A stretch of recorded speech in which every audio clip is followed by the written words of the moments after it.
네, 안녕하세요. 2025년 6월 18일자 투자 리포트, 네, 잘 받았습니다. 딱 보니까 시장 전체는 좀 잠잠한 것 같은데, 기술주는 여전히 좀 뜨겁고, 특히 코인베이스가 16%나 오른 반면에 마스터카드나 비자는 확 빠진 게, 상당히 흥미롭네요. 오늘 이 자료 보면서 정말로 주목해야 할 흐름, 또 그 이면의 의미를 같이 한번 파헤쳐 보겠습니다. 우선 시장 전반부터 보면요. S&P 500하고 다우는 거의 제자리 걸음이었어요. 나스닥만 기술주 덕분에 약간 놀랐고요. SPY나 QQQ 같은 ETF 움직임도 크지 않았죠. 전반적으로 약간 숨 고르는 느낌인데 이 리포트에서 혹시 좀 특별히 강조하는 부분이 있나요? 네, 그렇죠. 표면적으로 보면 연준이 금리 인하에 좀 신중하다, 이러니까 시장의 관망세다 이렇게 보이는데요. 근데 이 자료는 그 와중에도 빅테크, 특히 AI 관련주들 있잖아요. 애플, MS, 엔비디아, 브로드컴 이런 데가 지수를 딱 받치고 있다는 점을 좀 부각하는 것 같아요. 다우가 약했던 건 역시 경기 민감주 부진 때문인데 이런 차별화가 단순히 금리 관망 그 이상의 의미가 있을 수 있다. 이렇게 좀 시사하는 듯합니다. 아, 그 차별화요? 종목별로 보니까 더 확 느껴지네요. 코인베이스, 코인 16% 급등. 와, 이건 정말 눈에 띄는데요? 리포트 보니까 미상원에서 지니어스 액트라는 법안이 통과된 게 이유라는데 이게 그렇게 큰 호재인가요? 동시에 마스터카드, MA 5.4%, 비자, V 4.9% 하락. 이건 좀 의외예요. 의 핵심 중 하나일 수 있어요. 코인베이스 급등은 단순히 법안 통과, 이걸 넘어서서요. 암호화폐 규제 불확실성이 조금씩 걷히는 거 아니냐. 이런 신호로 시장이 해석했을 가능성을 보여주는 거죠. 반면에 마스터카드 비자 하락은요. 스테이블 코인 규제가 강화되면 오히려 얘네한테는 좀 불리할 수 있다. 이런 좀 더 복잡한 해석이 담겨 있어요. 그러니까 규제 변화가 앞으로 이 업계 판도를 어떻게 바꿀 거냐. 여기에 대한 시장의 고민이 담긴 움직임이다. 이렇게 읽을 수 있겠습니다. 그렇군요. 네네. 규제라는 같은 이슈 안에서도 이렇게 희비가 엇갈리는 거네요. 인텔하고 슈퍼마이크로가 3%대 상승한 건 AI 서버 수요 기대감이다. 이렇게 리포트는 설명하는데 이건 비교적 명확해 보입니다. 네, 맞습니다.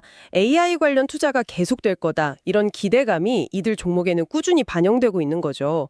리포트에서 언급된 다른 종목들, 예를 들면 다우잉크 하락이라던가 아니면 TKO 그룹, 엔페이지 에너지 상승, 또 조에티스 하락 같은 것들은요. 아마 개별 기업 이슈나 실적 전망 이런 거에 따른 움직임으로 분석되고 있습니다. 자, 이제 채권, 외환, 원자재 쪽으로 한번 가보죠. 미국 10년물 국채 금리가 한 4.39% 근처, 2년물은 3.9% 중반에서 상당히 안정적인 모습이에요. 그런데 리포트에서 그 뱅크 오브 아메리카, BOA의 경고를 언급한 부분이 좀 눈에 들어옵니다. 외국인 국채 수요가 좀 둔화될 수 있다. 이런 내용인데 이건 좀 신경 쓰이는 부분 아닌가요? 아, 네. 중요한 지적이십니다. 단기적으로는 금리가 안정돼 보이죠.